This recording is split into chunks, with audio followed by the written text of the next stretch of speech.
All right, let's begin this special election coverage. The counting for the assembly elections in the states of Meghalaya, Nagaland and Tripura, that will begin shortly at around 8 a.m. First postal ballots and then the electoral votes. But for many today, is not just about those three states alone, but about how today's results will be setting up the mood for 2024 general elections. For some today, that could well be the last chance to prove their mettle as suitable alternative to the BJP Congress duopoly, where stakes are high for the BJP, which is hoping to retain power in all of the three states. These three states have more than 62.8 lakh voters combined. Now, the BJP, which is a part of a coalition government in all of those three states, is eyeing a victory in Tripura and a comeback in Nagaland and Meghalaya. The left, on the other hand, fought these elections with the arch rivals, the Congress. So let's go ahead straight to our reporters who are joining us live this morning. I'm told that Tamal is joining us from Tripura. We have, he is in Agartala. We have Nibir joining us from Shillong, and we have Tanushri also joining us live right now from Kohima. Good morning to all of you.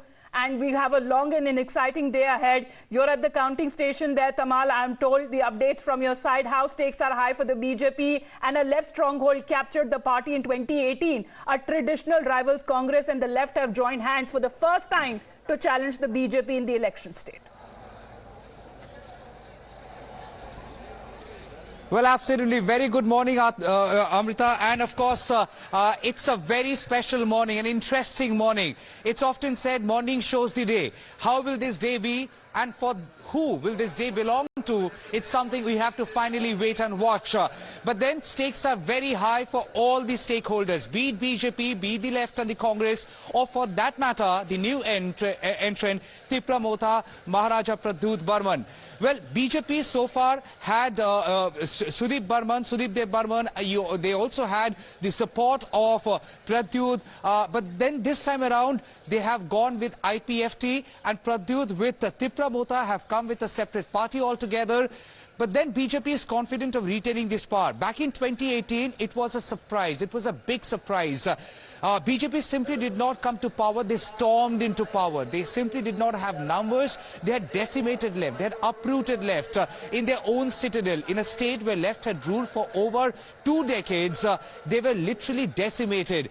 And in the municipal election that happened last time, BJP managed to win all the municipalities. So as far as the saffron surge is concerned, it was very much visible. But then a couple of things happened. Sudip Dev Burman left BJP. We also saw IPFT, even though they have been with BJP, but Tripura with the cause of the tribals and the backward class came up with Tripura front.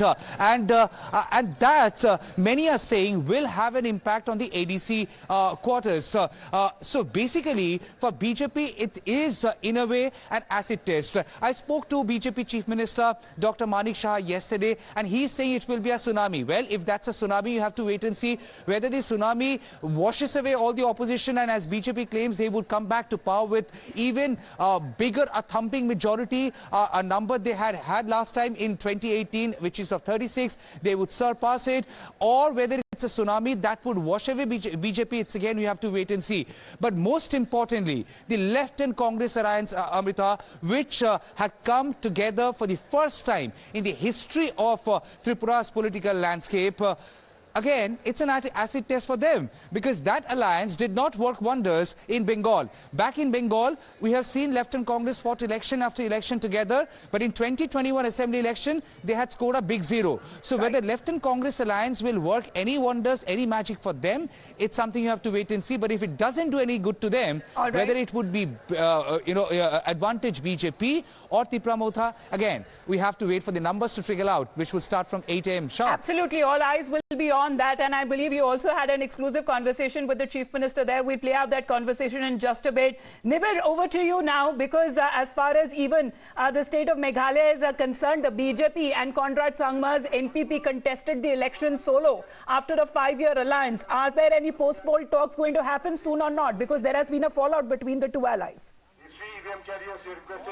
Absolutely, very crucial coming from Meghalaya is their lack of clarity whether which party forms the single largest majority. As per the exit polls are concerned, the NPP will be performing around 16 to 20 plus seats. However, it's not enough to form a single largest party. That's why we are already getting reports that the NPP High Command has already met party workers from the BJP. There was also a report coming in that Conrad Sangma had earlier visited Guwahati to meet Himanta Biswa Sharma. So there will be a lot of post-poll meetings after the results come out today, because these were all projections. Today there is going to be a reality check, and in this situation another party that might come into play is the UDP, because UDP is projected to at least get around 5+ seats, and if that happens and no single party manages to form absolute majority, UDP's role might come into play, as well as the BJP, because the exit polls have indicated that the seat share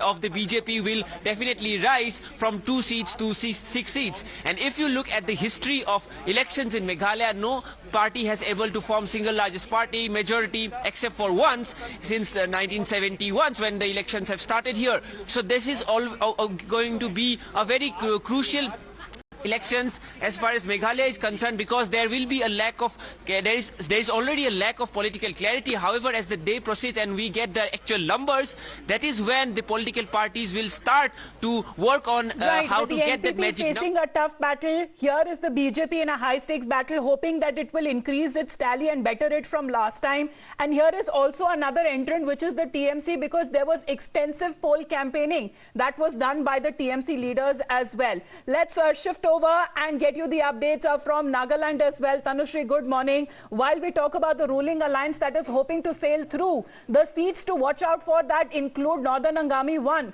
from where Chief Minister Nephew Rio is contesting. And Mr. Rio's, his track record is something which is amazing.